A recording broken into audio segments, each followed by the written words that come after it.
काजी पुरान के नियन गावे लगनी तनी डीजे में गाई डीजे में कैसे तू ही शुरू कर हाय से पेन्हिना बाला माजी पियरिया ए जी पेन्हिना बाला माजी पियरिया चली छापरा के घाट चली छापरा के घाट का चाही बसा के बहानिया बहाने लेके चलब घर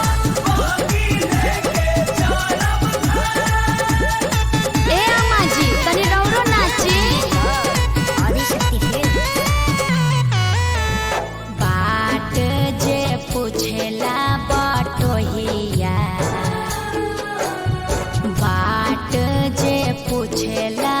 बटोहिया ई दल के करा के जा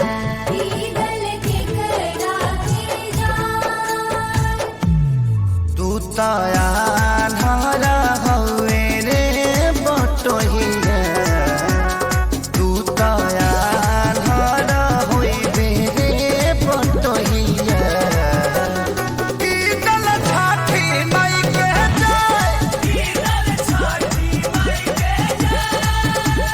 का चाही बसा के बहानिया तब हम ही ना चाहता ना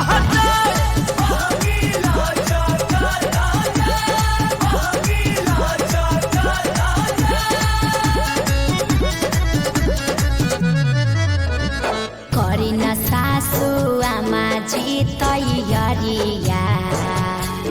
अर्घ के बेरा बीतल जा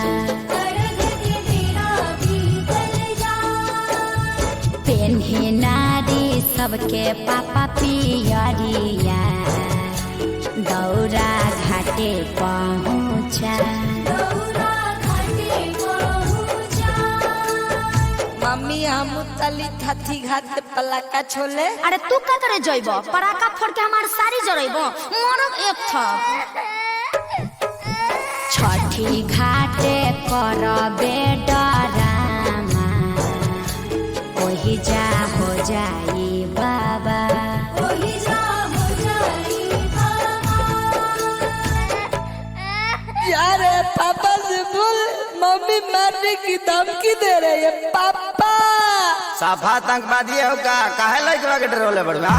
अरे ना जी बबुआ पर चटक न जन चलाई है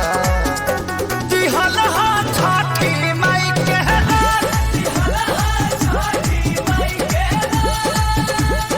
अच्छा ठीक बा ना मारब ई त हमरो पता बा जी खीर पा